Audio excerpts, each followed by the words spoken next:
Hey, good evening. Thanks for tuning in. I'm Gadi, Schwartz, coming to you from New York. And here are some of the stories we're watching tonight, starting with the president's son, Hunter Biden, indicted on gun charges. Charges his lawyers claim are political. Hunter had a gun for 11 days. It was never loaded. It was never used. There has never been a standalone gun charge like this brought by this office ever. Now, we're going to have the latest on what this means for Hunter and for his father's re-election campaign. Then, if a deal isn't hammered out in the next few hours, nearly 150,000 auto workers will strike, bringing dozens of factories and warehouses to a standstill. We're ready to walk out if we have to. We get the call, we will walk out. It is our time. And on the UFO beat, NASA just said they got some ideas on how to get to the bottom of solving the mystery of unidentified flying objects. Use satellites and AI to figure out what's going on. We're going to tell you about that. Stick around. If you ask me, do I believe there's life in a universe that is so vast that it's hard for me to comprehend how big it is? My personal answer is yes.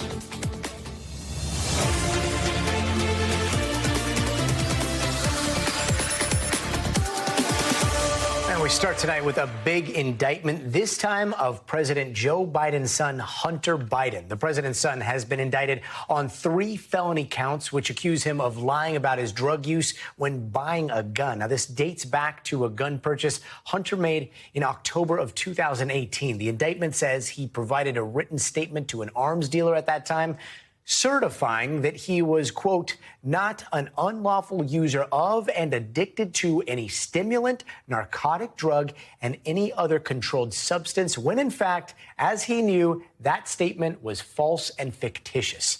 The charges carry a maximum sentence of 25 years, and Hunter Biden's lawyers are already on defense, calling it a grave threat to our system of justice. As of now, we haven't heard anything from the president himself.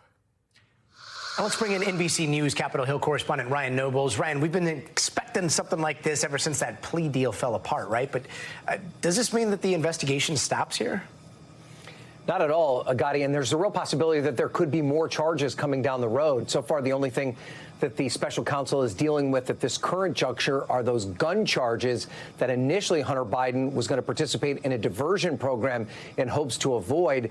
Remember, he was ready to plead guilty to a series of misdemeanor tax charges. So that is still an indictment that could be coming down the pike. And then the special counsel has also said that the investigation into Hunter Biden is ongoing. So this isn't getting at all into his business practices. And then, of course, whether or not any of it ties back to his father remains an open question, one that House Republicans seem to be hell-bent on trying to find a very specific connection. Yeah, speaking of that, all this is happening during those calls for President Biden's impeachment from the GOP. How will this play into those calls for inquiry? It's a great question, Gadi, and we should make it clear that these are two different things. The impeachment inquiry and the legal trouble that Hunter Biden is facing are really two different things. These gun charges, even the tax charges, really have nothing to do with his foreign business interests, which is what the House Republicans are currently obsessed with right now. And many House Republicans that we talked to today had a sense of frustration that this was the only thing that the special counsel has brought charges up on so far. Take a listen. That's one of about a dozen crimes that Hunter Biden's committed. And ironically, that's the one crime that he committed that you cannot tie Joe Biden to. Where are the charges on human sex trafficking, FARA charges, money laundering, tax evasion? I think there should be a lot more coming. Now, the big part of all of this, though, is that what Republicans really want is to find evidence that points to a specific connection between Hunter Biden and his father, and that connection is illegal.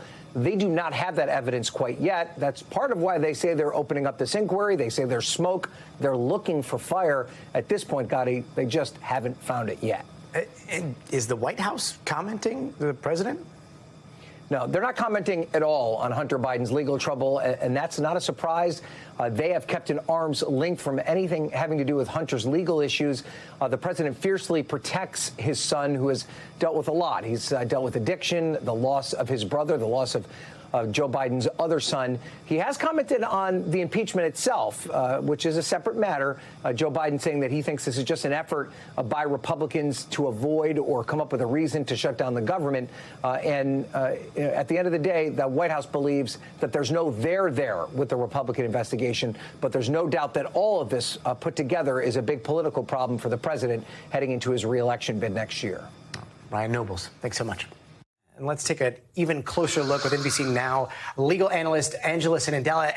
Angela, these are all related to one gun purchase, 3 charges related to the same gun purchase. What do you make of all this? This is true. So 2 of the charges are just about lying on federal forms regarding using drugs when buying a gun. The third is just about using drugs, period, while owning a gun. So, yes, they all stem from one charge. And it seems as though one of the defenses that's coming from his lawyers right now is that, they're saying that these charges were barred by the agreement, that plea deal that they had. And yet we know that plea deal imploded, fell apart.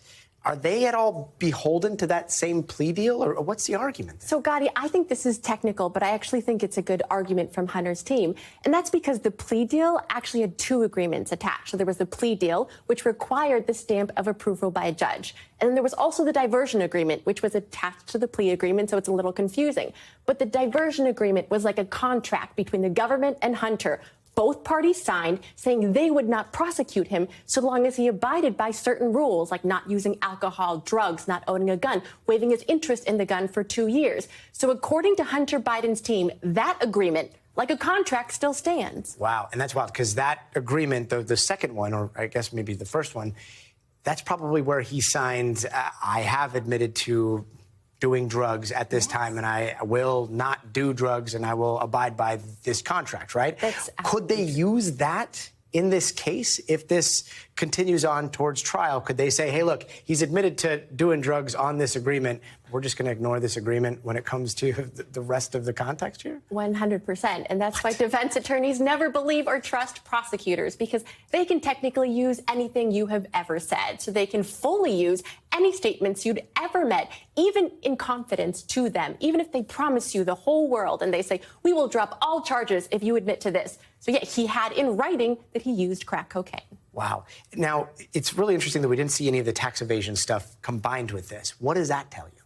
So if I were Hunter Biden's lawyer, I would be knocking on that door right now, trying to go back to a plea agreement that would involve those tax charges. Because currently, it appears those charges will be brought in California and D.C. and just elongate this entire trial process.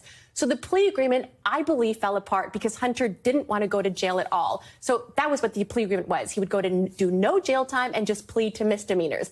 But if I were Hunter now, I'd be like, look, I am almost definitively facing some jail time. So go back to the prosecutor, say, look, we'll give you some jail time, but please make the rest of this go away. What are the chances that it does the opposite and just goes deeper and deeper and they start looking at other things? Well, absolutely. But I also think the prosecutors right now are looking at other things. And that's also why the plea agreement fell apart, because they said we're not going to just include everything under the sun. We're going to limit it to tax and gun. Angela, thank you so much for your insight. And right on the heels of that very bizarre scene in Mexico where lawmakers were shown what were claimed to be ancient alien mummies, here in the United States, NASA has officially entered the UFO chat today. NASA was like, we don't know about all that stuff, but if you have something that strange, make it available to the scientific community. As for what is for sure happening here in the United States, NASA says that they're going to take UFOs, or UAPs as they call them, seriously, and they are recommending AI be used to comb through things like massive amounts of satellite data and look for weird things flying around, because, you know, you can't spell alien without A and an I. Am I right? Okay, maybe I'm wrong, but you know who is never wrong about this stuff? NBC News correspondent Aaron Gilchrist. Aaron, thanks so much for joining us. Okay, so first off here, how does NASA think we should be using AI to look for unexplained phenomena? Well, Gadi, the NASA administrator today said that it's time to move these conversations around UFOs from sensational to scientific. And that's part of the reason that for the first time in that agency's history, it commissioned this study, which was its first real concrete action into looking at UFOs. And so part of what the panel recommended was that NASA use artificial intelligence and machine learning, which it is proficient at, which it has the ability to analyze and understand, to sort of interrogate all the massive amounts of data that can be gathered as it relates to what's up there in the sky that may not be explainable, saying that using AI could help to look at satellite data, could look at radar data, could be added to the photos and the stories and the videos that we know are out there of these things that are in the sky. And using all the tools at NASA's disposal would help it to better identify those things and start to answer some of the questions around, are these just drones and planes and big plastic bags, or are they things that might be extraterrestrial? Gadi? Aaron, I mean, this story seems to go in so many different directions. I mean, you've got the stuff that's flying around that sensors are picking up. It has been a very weird year, though, because here in the United States, we had one former military analyst, high-ranking military analyst, telling our Congress he was being told that the U.S. was in possession of alien craft and what he called non-human biologics. What did NASA say about the possibility of aliens? Were they asked about any of this? They were asked about that, and they've said repeatedly, and they've said on other occasions, that there's no evidence that these UAPs, as they call them, are extraterrestrial in origin, right? But at the same time, the NASA Administrator Bill Nelson today did want to sort of delve into that area of, are there aliens? Is there life outside the Earth? And listen to what he had to say about that. If you ask me, do I believe there's life in a universe that is so vast that it's hard for me to comprehend how big it is? My personal answer is yes. So I think that response sort of jives with some of what the scientific community has said is just logical, right? The universe is so big and there's so much that we don't know that it would not be reasonable to say that unequivocally there's no other life anywhere in the universe. But as scientists, Gadi, they want to gather information. They want to look at the data that's out there and look at sort of how to pick apart that data to figure out if they can come to real conclusions. That's a big part, obviously, of what NASA does and has done since it was created. Good old Fermi paradox. So, Aaron, what comes next here? Because it seems like so far all we're getting is more questions to ask than solid answers about any of this, and a lot more, I don't know about you, but like frustration, because it just seems like answers are close and yet so far away. Yeah, I think that's where NASA now has said it's time for this space agency, these big brains that are working at NASA, to sort of step into the gap, right? A lot of what's been gathered about UFOs has really come from the defense community and come from the national security, national intelligence community, not so much from the scientific community that NASA is firmly a part of and a leader in around the world, really. And so with NASA now saying we've got a list of recommendations, we're going to take a look at these recommendations and figure out how to implement them. We also learned today that NASA has created a new director of UAP research position. There's a person already in that job, and he is now going to be the go-to guy at NASA for figuring out how to take this roadmap that this study panel has created and implement it in what NASA does and connect it to what other agencies around the government are doing as well. Gadi? Progress. Sounds like progress, at least. Yeah. Fingers crossed. I think so. NBC's Aaron Gilchrist. Thanks so much, brother. And tonight, the clock is about to run out in the standoff between automakers and 150,000 auto workers. And both sides are still miles away from an agreement on everything from wage increases, job security, and pensions. And at midnight, the contract between Detroit's big three automakers and the United Auto Workers Union expires, which could mean a strike and a rally in Indianapolis. Union members told our very own Shaq Brewster that they are more than ready for it. I'm kind of devastated right now, honest truth. I don't want to be on a strike, but the way these companies been treating us, and they try to say that we're a family, right now they're showing me that we're not family. We are behind them. We're ready to walk out if we have to. We get the call, we will walk out. It is our time. It is our defining moment. It's time. It's time that we get something back. They have taken so much from us. I have 24 years. Michelle? 27 years. It's been almost 20 years since we've got anything, and they just keep taking and taking and taking. And it's not about the management at work. It's about the CEOs. Joining us now from Kokomo, Indiana, is NBC's Shaq Brewster. Shaq, so where do negotiations stand right now? What are the sticking points? Well, Gadi, negotiations are essentially stalled at this point. That is what you're hearing from the Ford CEO. You know, one comment that he made is he said, you expect when we get down to the wire, you kind of have this picture in your head of both sides sitting at a table, huddling, trying to come to a solution. And he said that's not happening at this point. And you talk about the sticking points. One of the biggest sticking points is the wage, or are the wages for these workers. The union workers are asking for a 46% increase over 4 years. Now, they've come down on that a little bit, but the biggest offer that you've seen so far, and including a new offer from GM today, is a 20% increase over a 4-year period. They're asking for better accommodations for work-life balance, for additional paid time off, and better retirement benefits. And you have the automakers saying essentially what they're asking for is not sustainable, that it will lead to bankruptcy, that will make it so their businesses won't be able to survive. So at this hour, we're about 2 hours from the point in which we'll learn if there's going to be a strike, 4 hours from when that strike would start, and there's no signs of optimism. I want you to hear it for yourself. Listen to what we're hearing from both sides of this debate. A 4-day work week is not containable. We're literally fighting for the future of automotive manufacturing in our country. They could double our wages and not raise car prices and still make billions of dollars in profit. Gadi, the one thing that you are hearing from both sides is that they're both saying that they're ready. You hear from the automakers saying that they have contractors in other places ready to at least help assist any disruption, that they're ready for controlled shutdowns of these plants. And you have union members who are saying the signs are already made, the shifts are already assigned. They are ready to strike if a contract does not come to be in the next couple of hours here. And it looks at this hour, at this point, everyone's hoping for a miracle, but it looks like it would take a miracle to avoid a strike at midnight, Gadi. So let's say we see a full-blown strike tomorrow. What kind of impact is this going to have on the economy? Yeah, you're hearing experts say that there would be a huge impact on the economy. I mean, one thing to consider here, a few things to consider, is that this will be a little bit unconventional. For one, you're talking about a possible strike against all three of the big automakers. Usually you hear about one being targeted.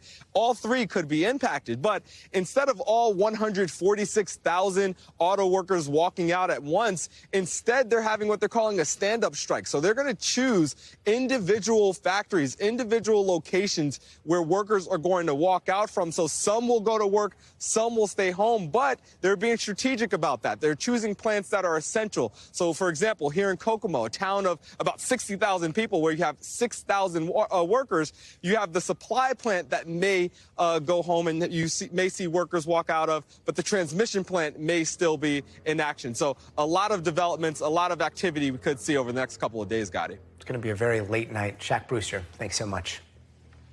And now to some breaking news. Ukrainian President Volodymyr Zelensky will visit Washington, D.C. next week. Now, President Zelensky is traveling to New York City first to attend the UN General Assembly on Wednesday. Then he'll make his way down to D.C., where he is supposed to meet with President Biden at the White House and lawmakers over on Capitol Hill on Thursday.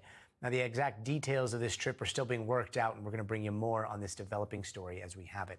And still to come, parents, listen up. New safety rules are being recommended for infant rockers that you're going to want to hear. And later this hour, convicted murderer Murdaugh is back in court. I'm going to tell you why. So stay tuned.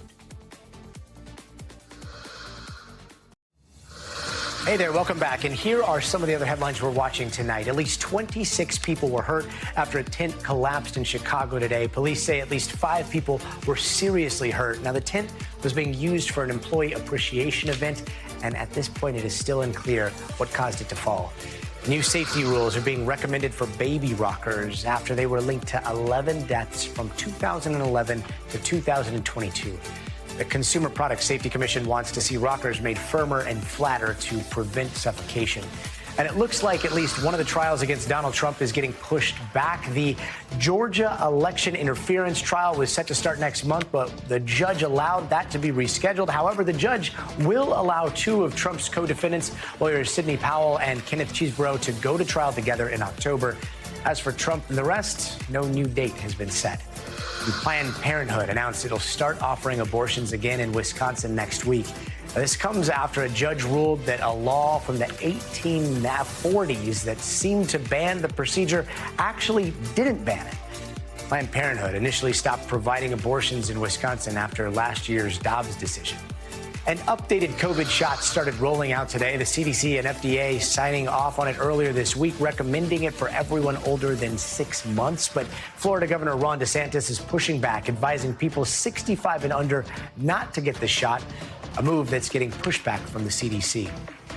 And convicted family killer and disgraced former lawyer Alec Murdaugh was back in court today for the first time since his murder trial. You'll remember that in March, he was found guilty of killing his wife and his son, and he's currently serving a life sentence.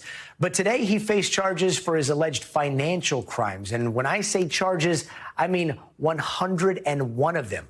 NBC's Sam Brock takes us there. Gadi, good evening. Alec Murdaugh right now is already starting to serve 2 life sentences without parole for the murder of his wife and his son, and now questions about when he might face accountability for financial crimes, some of which he's already admitted to committing in documents submitted in court. So what we found out today, first of all, that trial, at least on the state level, is going to proceed in late November. This against the objections of his attorneys, and namely Dick Harpootlian, who said, "Do you expect us to be able to seat a jury within 6 months of this murder trial that is impartial? Are they going to be from Mars?" That was his exact language. Now, with respect to the judge's response, he said, well, what about all of these other counties? And he seemed to show no tolerance whatsoever for the idea that Murdaugh's attorneys wouldn't be prepared or able to put on a defense for something months after the murder conviction. Let's talk, Gadi, about those financial charges. Murdaugh is facing 100+ crimes: conspiracy, money laundering, misrepresentation, and false statements, and for basically stealing almost $9 million of his own client's money. That is what's going to start on the state level in November, according to the judge. Now, there's one major caveat in all this, which is the fact that a bombshell was dropped by the Murdaugh defense last week. As I said, they have evidence, according to 2 sworn affidavits from jurors, that the clerk for the county was tampering with the murder trial and had been talking to jurors prior to Murdaugh's testimony, telling them to discredit it and to come to a guilty verdict quickly. Obviously, if that's true, that could potentially lead to another trial, meaning that the clock for all of these crimes could be rewound to the very beginning. Imagine that. Also today, his attorneys speaking about the fact that they really feel like it's been a media spectacle, and that's part of the reason driving the need and the urgency to have these financial hearings as soon as the state wants them. Take a listen. This case was finished 6 months ago. To try this case in less than a year after the verdict came in the other case, don't we need to let it calm down a little bit? Where are you going to get a jury? Mars? It was a shakedown. Plain and simple. These boys, this family, deserve compensation. But they were nothing but a vehicle for Mr. Fleming and Mr. Murdaugh to steal money. As we talk about these financial crimes, Gadi, here's another sort of layered, important aspect to all of this. There are co-conspirators. One of them was Corey Fleming. This is someone who went to law school with Murdaugh. They were partners at the same firm. He is also accused of taking advantage of multiple clients, including Gloria Satterfield.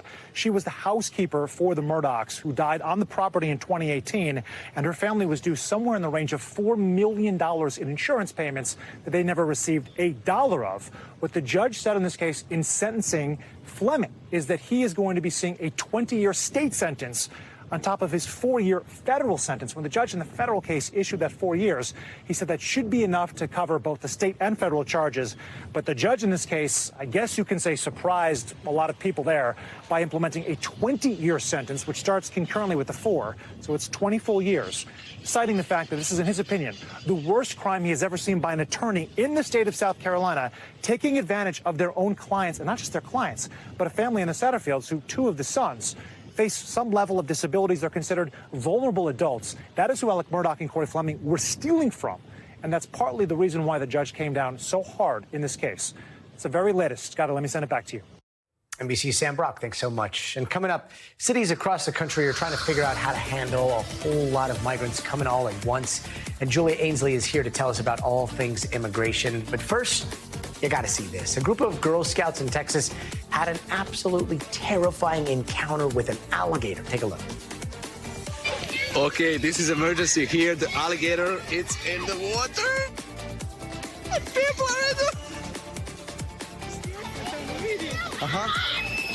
Maybe I can. Maybe the hill.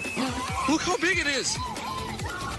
Yikes, that guy was 14 feet long. Luckily, everyone got out safely. Crazy old instigator. Get it? Because he was instantly there and he's also a gator? Never mind. We'll be right back.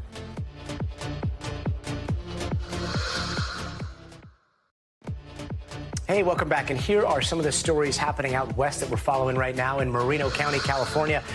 The family of a boy who was bullied to death wins a $27 million lawsuit. 13-year-old Diego Stoles died after being attacked by his classmates back in 2019. Now, the family's settlement is now the highest in the country for a case of being bullied. California has also become the first state in the nation to require big companies there to report all emissions. That bill passed this week, and it says companies that earn more than $1 billion annually have to report all their greenhouse gas emissions beginning in 2025. Now, this is a first of its kind law in the country, and it's now headed to Governor Gavin Newsom's desk. And this last story out of Portland, Oregon, is about a real-life pirate who led police on a high-speed chase. The suspect stole a Portland fire and rescue boat this morning and sped down the Columbia River towards Washington. That's where he ditched the boat, where it eventually drifted 40 miles away from where he stole it. Police say they do have a person in custody. And now to the migrant crisis. Several U.S. cities are reporting an influx in crossings this week, and a few of those cities say they are clearly being overwhelmed. South of San Diego, hundreds of migrants are camping out between border fences to start the asylum process, and it has gotten so bad that the Border Patrol closed one of the main pedestrian bridges to Tijuana. Also this week in El Paso, Texas, the city council decided to extend emergency rules because of an overflow of asylum seekers over the weekend. And a sheriff in southern Arizona says migrants are being released onto the streets in Cochise County without supplies. Today, at a news conference, the sheriff described the situation as a humanitarian crisis because of the lack of resources available to the migrants in this mostly rural county. It's sad that you're going to release migrants in a community that doesn't have the basic essentials.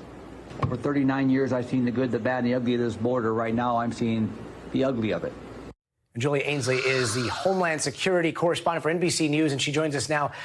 Julia, so what do we know about these migrants coming across? Are they mostly from Latin America, South and Central America, or beyond? They're from all over the world, really. In fact, we saw a news bulletin that came out today from the people who watched these things for terror threats, who's found that immigrants from the Eastern Hemisphere had doubled between 2022 and 2023. And they're actually seeing a growing number of those who are on a terror watch list increase, although we should say that the vast majority, in fact, more than 99.9% of those are, of course, not on a terror watch list. And these are people who are coming here because they face some really desperate situations in their home country. You know, there's a lot of political unrest in places like Venezuela, Haiti, Cuba. We're also seeing, of course, people from Central America, El Paso, Honduras, Nicaragua, Guatemala. But these are the early warning signs, Scotty. We usually see things like street releases or them having to close these bridges right before the numbers get really high, just like they did around Christmas of last year, leading into the spring.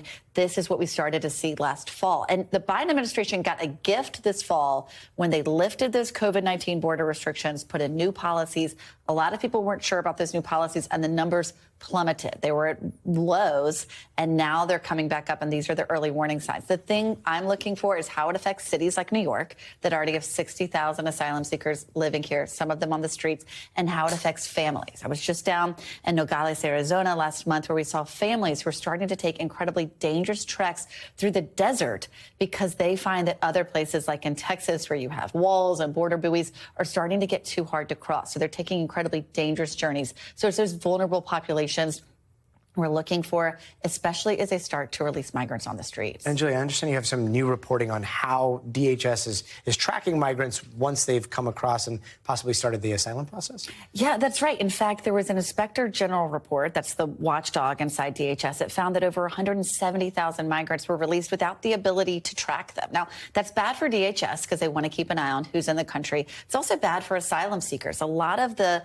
cases were left blank when they leave that space on a form for an address, or it was left with something like a really generic address, like it could be a church in Illinois or a restaurant in New York. They're not real addresses where people are going. Sometimes it's because a migrant doesn't know where they're going. They don't necessarily have a family member to stay with yet. Sometimes they're given a fake address by a smuggler. But what that means is that they don't have a way for the government to get in touch with them to tell them when their next asylum hearing is, so they can get lost in this vast system. And I'm in New York this week because I've been talking to asylum seekers here, and a lot of them just simply don't know the next step. Do they qualify for a work authorization? How can they get an appointment with a medical professional or a place to sleep that's not out on the streets? There are a lot of questions here because we've had this huge influx in migrants over the past few years, and a lot of people aren't sure where to turn next. So if a migrant does want to know when their court date is after 4, 6, 8 months, how do they do that? Do they call? Is there a number? Is it, I mean, do they have their information? Is it all in? Yes, they database? should be able to call if they're given a number, but some of these migrants were released without court dates. They were simply told to report to an ICE office within 60 days. So they should continue to follow that. Some migrants who came into the country and weren't apprehended by Border Patrol don't have that court date. They don't have that number. So that can also be tricky if they're trying to claim asylum at any point. So really the Biden administration is at a point now where they're in a public messaging campaign trying to get the word out about when someone could show up for a court date, when they should report to ICE, and trying to beg people to take legal pathways to apply from their home countries rather than taking that dangerous trek across the border. Because as we can see, more people are doing that now, and sometimes they're left with very few options when they get here. Julie, your reporting on this has been so incredible. You've been talking to so many people. What is the latest court date that you've heard? Is it next year? 10 years 10 out. years. There are some migrants in New York City who aren't told to report to court for 10 years. I've never seen it that late until now. 2033. Yeah. Come back to court in 2033. Because right now we only have fewer than 300 immigration judges across the country and over 2 million court cases. And sometimes when they do show up in court, they're told, oh, come back when you have a lawyer, come back at another point. And sometimes they continue to get pushed back. Now, I will say they do prioritize some people, anyone in detention, children, families. A lot of those people do get prioritized. But for a lot of people, it can mean waiting a really long time for an answer and not able to work in the meantime. Julia, such important reporting. Thank you so much for joining us. Thanks, Gadi. And coming up next, the floodwaters receding in Libya are just revealing the absolute devastation from those deadly floods. Plus, a luxury cruise ship was finally pulled free after being stuck for 3 days with hundreds of people on board. All of that is just ahead, so stay tuned.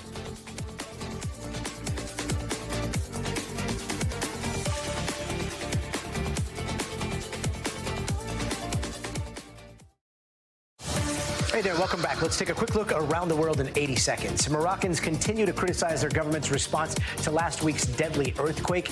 That's according to latest numbers. It's killed almost 3,000 people. Now, survivors say the government has been slow to accept international aid and has moved with the same lack of urgency when it comes to letting medical teams into the country. And Russian President Vladimir Putin has accepted Kim Jong-un's invitation to visit North Korea, according to North Korean state news. He's promised his full support for Russia's war in Ukraine, which raises concerns for U.S. officials who worry that Putin is looking for weapons from North Korea. And Capitol rioters are starting to be sentenced in Brazil. This is similar to what's been playing out here in the United States for months. Back in January, supporters of former President Jair Bolsonaro rioted top government offices, and some 1,500 people were arrested and detained, though a lot of them have been released since then. That's not all. Today's Brazil's Supreme Court sentenced one of those rioters to 17 years in prison. And starting tomorrow, the Dominican Republic plans to close all of its borders with Haiti. We are talking land, sea, and air borders. And that's according to the president of the DR. And it's over a disagreement over a canal on Haitian soil that would take water from a shared river there. And just horrific numbers and images coming out of Libya tonight, where more than 11,000 people have already been confirmed dead, with at least one official saying that number could climb to almost twice that amount. Our partners at Sky News have more. What happened here isn't just a natural disaster, it's a catastrophe. Tens of thousands of people lived along Wadi Derna before the flood. This is it now. When the river overflowed beyond its banks, it washed away entire communities. Then the worst-case scenario happened. 2 dams burst and unleashed raging flash floods that ravaged the region. The survivors here have lost everything and everyone. It's a disaster that's gone beyond imagination. We thought it was just floods, water going down, but the mud is the greatest problem. Bodies are buried under piles of mud and debris, 3 or 4 meters high of mud. Devastation everywhere you turn. Cars flung forward by the floodwater. Satellite imagery shows the extent of this disaster.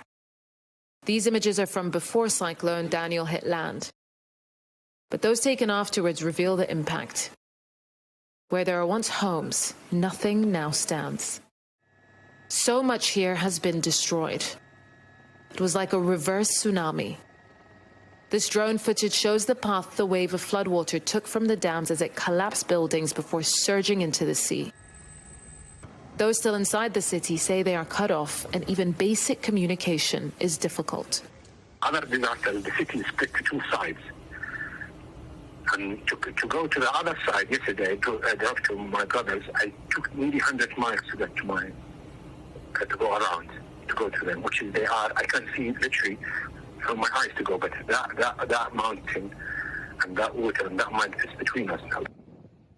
Rescue workers are combing the area for survivors, but in most places, they find no one. It's grim and difficult work and could take weeks to recover all the bodies. The number of dead is expected to surge significantly in the days ahead.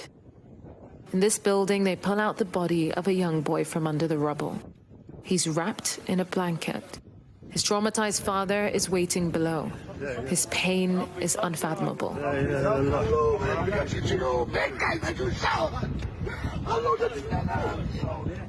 Aid agencies say many victims here were just children. The needs are so immense and so huge, and they vary. They stretch from body bags to water, food, medical supplies, shelter, generators. The telecommunications, water, and electricity networks all had gone down due to the storm. So it's really hard to even assess accurately what has happened, where the needs are, how to coordinate all this effort. This disaster has been compounded by years of political instability and civil war in Libya. An international aid effort is underway, but with roads cut and bridges destroyed, it could take days before help reaches the people who need it the most. Yusra al-Baghir, Sky News, Benghazi, Libya.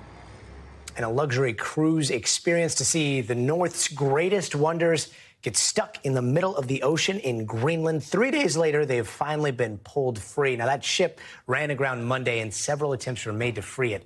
And not only were the over 200 passengers and crew stuck, but a couple of passengers on board also tested positive for COVID.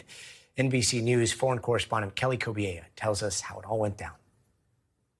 The Danish cruise ship Ocean Explorer freed after being stuck for 4 days off the beautiful but frigid coast of Greenland with 206 passengers and crew on board. Among them, passengers Gina Hill and Stephen Fraser from Australia. Fraser telling the Sydney Morning Herald a research vessel helped to refloat the ship, saying they took our anchor out sideways, dragged it on the ground, adding they twisted the boat and lifted it off the ground, and then we floated free. The ship, on a luxury cruise to the Arctic, ran aground Monday during low tide. The crew reportedly dropping anchor and floating lifeboats to lighten the load, but the ship stayed wedged in the mud. Luckily, it's not a rock. That could have caused greater damage, this Navy commander says, adding, because it's on a soft bed, it's kind of stuck. On their website, Aurora says they offer life-changing expeditions to some of the most remote and unspoiled destinations on our planet. Passengers paying thousands for a stunning view of the glaciers in Northeast Greenland National Park, known for its spectacular icebergs. Overnight, the cruise company Aurora Expeditions confirming 3 of the passengers have COVID-19, are in isolation, and are doing well. This morning, the ship floating again, but not yet on its way. Fraser told the Herald, "We're just floating around," adding the ship now needs to be inspected for safety in the open ocean. Kelly Kobiea, thanks so much. And before we go, it is time for the future of everything. A quick question. You know where your friends are right now? I'm talking like their exact location, because the young'uns seem to be keeping very close tabs on their friends' every move with Find My Friends. We're going to take a look at what's behind this tracking obsession. Today's future of everything. You can keep track of just about anything these days, all in the palm of your hands. Things like your earbuds, your air tags, even your own phone can be found with the Find My app. But one generation's phone finder is another generation's friend finder. Gen Z and millennials are using location services more than any other age group, and a lot of them just for fun. NBC's Savannah Sellers sat down with one group of friends to hear why they are so obsessed with keeping tabs on one another. I am the friend that is looking at your location. The idea of friends constantly knowing where you are might sound too close for comfort. Ooh, Emma's at the gym. Ooh, Stacy's at work. Ooh, Mia's at her ex's. But many Gen Z and millennials say for them, it sounds like friendship. Apple added the Find My feature to all phones over a decade ago as a way for people to track lost devices. But now, young people use the app to monitor others' devices and de facto location, often posting about the trend on social media, using it for everything from making sure friends and family get to where they're going safely to browsing people's locations out of curiosity. Apps like Find My Friends have surged. Last year, 62% of all adults used location services, compared to just 7% a decade ago. Find My is an application that comes with the iPhone, and you have to opt in to Find My Friends, to sharing your location with other people. When you go into the app, you'll see who you share with and who shares with you, and I can see our interview subjects are approaching. Maya, Caroline, and Jaya all work together. You're all in to Find My Friends. Yes. Very much so. And they all have each other's location, along with quite a few other friends. How many people do you have on Find My Friends? I have 14. I have around 20. I had 35. Wow. You reach a point in a friendship where you're at Find My Friends level? Yes. One of the main reasons is safety. It starts as a safety measure where you're sharing your location with your friends so they can know where you are. But then as they have your location, it's turning into more of a form of social media where people are checking it constantly. Checking and keeping friends on time. And I get the text that's like, I can see that you're still at your house. Please hurry up. I can see that you're still getting ready. You said you left 10 minutes ago. Like usually from me. But it can lead to an awkward chat if you no longer want someone knowing exactly where you are. Have you all been asked, why'd you stop sharing your location with me? I have. Yeah. Yeah. Which is personal. Yeah. I guess apart from parents, there's no need to know where you are all the time. That's just something that we've kind of invented, I think. So can this go too far? Has it gone too far? I think it definitely can go too far. One of my friends could be obsessively checking my location 24/7 and I would have absolutely no idea, which is a little bit creepy. I had never thought of it as intrusive or invasive until we started talking about it. And I was thinking, you know, it is a little abnormal. We're the first generation to actually be the people who people know where they are at all hours. That's not a concept everyone is comfortable with, especially for people who didn't grow up with cell phones in hand. Everybody's has to know everyone's business all the time, and I think that's completely different than when I grew up. Having someone know where I am 24/7 would be very, very strange, I think. But for these young women, it's part of every minute of everyday life, even including the time spent in our interview. You just got your phones back. Anyone notice that you all were here together? Yeah, one person. What did they say? She had all of our locations and was like, what are you guys all doing together at 30 Rock? Savannah Sellers, NBC News. That does it for us tonight. I'm Gadi Schwartz. We'll see you here tomorrow. But until then, stay tuned now.